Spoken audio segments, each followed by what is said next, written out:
Hey everybody, Captain Algebra here, and this weekend is Mo Game Con, and I figured I should probably do an update video to my Genesis collection before then, because I did hit a milestone that's really exciting. So most of these came from a trip with Ryan and Chris from Midlife Crisis Media, when Game Trade in De Pere was having its anniversary sale, buy two, get one free, so I bought a bunch there, and then I realized I was super close to a milestone. And so I went to Freak Toys one weekend in Sheboygan and got a few more games, so I got to my milestone. So we're going to start with the sports games, like always. We've got Wimbledon, Championship Tennis, NCAA Football, College Football USA 97. I actually messed up. I forgot to get... I didn't realize that the manual was missing on this one, because it did have paperwork, just wasn't the manual, but that should be a pretty easy one to get. And then Davis Cup Tennis. All right, so let's go into the more exciting games. So this first game I actually have on the Super Nintendo that I got from Video Games Monthly years ago, and that's Izzy's Quest for the Olympic Rings. So this is a platformer where you're going around trying to get all the Olympic rings from the Guardians. So it was cashing in on the, the Olympics, and I believe this was all about Atlanta in 1996. It's a decent platformer, better than I expected. You've got a hurdle jump, so you can jump further and stuff, but you can't jump on enemies with it, otherwise you get hurt. And then you got a spin jump, which you can jump on enemies and kill them. There's some bonus things you can do, and there's things to collect. It's a solid game. Next up, we've got Generations Lost. So this is a kind of a strange game. Really not sure what it's about yet, but you're Minobi, who's an adventurer going off on his own. And you can jump, you can attack, and then you have this thing called the E-Rad. This is like this laser that you can shoot, but you can also like use it to latch on to branches above you and climb up. I haven't really figured out what to do in this game yet. The graphics really remind me of X-Men on the Genesis. Yeah, I'm hoping it's good, but who knows? Then we've got Marco.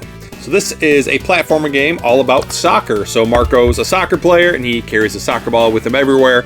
You use it to attack, you can bounce off of it, you can do headers with it, you can do bicycle kicks, all sorts of stuff. And you kind of really want to learn to use the soccer ball really well to get through the levels. This game looked kind of dumb when I got it, but it actually plays pretty well. I had fun when I was testing it out. Then we've got Jerry Glanville's Pigskin Brawl. So for some reason, this is actually kind of expensive. I think it's like $50 complete. I never wanted to pay that, so I found a better price. But basically, it's an arcade simulation game. But it's really weird because you can only control one player on your team, which I always thought was dumb. Like, why can't you change it? But anyways, you're trying to run to your end of the field to score the touchdown. You can change your attitude. I don't remember what that does. You can punch, and then you can like throw a long pass to throw the football down the field. And there's obstacles you have to avoid, like tree branches and rocks, and I think it changes depending on the field you're on. So it got a lot of goes back and forth, but yeah, the most annoying part is that the fact that you only control one person. And so if you're way off screen, you have to figure out how to get there and not run into things. Yeah, it's not great, but maybe the more I play it, the better it'll get. Then we've got Space Invaders 91, so a more modern take on the original Space Invaders game. So it's got better like backgrounds to the levels and stuff. I mean, it's still the same idea. You got a bunch of enemies that are moving back and forth across the screen, and then when they make it across, they go down a level. You have to shoot them while they're shooting you. There are some bigger spaceships that go across the top that you can hit and sometimes get bonuses with, or other items that you can use, but it's a pretty good version. But I mean, it's Space Invaders. I mean, there's not much to it. Next, I actually got this in Illinois. Every year we go to the Fox River Resort with my in-laws, and there's a game store in the nearby town. I can't remember what the town's name is, but I went in there real quick, actually found a game I needed, and that's the Incredible Crash Dummies.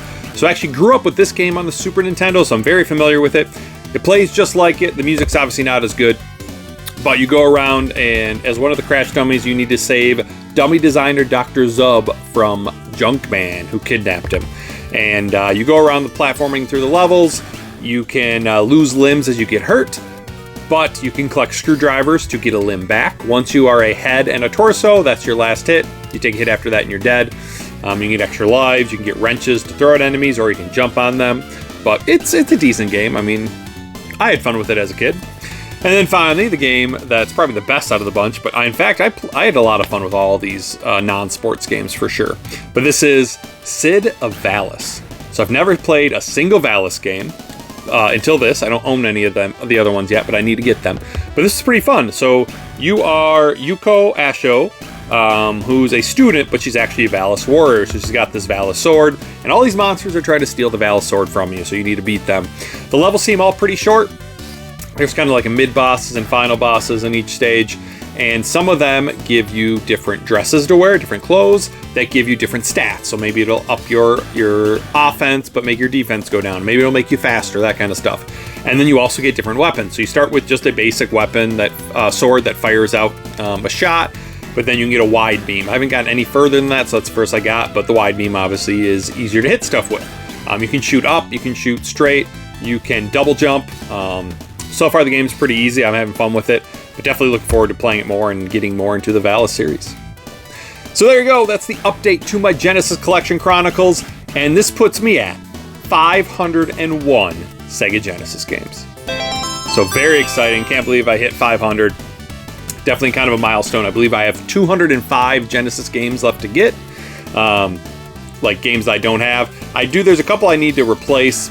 So Sonic Spinball, my childhood copy doesn't work anymore, so I'm gonna look for a loose copy that's kind of beat up, and then just replace the board with mine, just because my cartridge looks really good. I have no idea why it stopped working, so it sucks.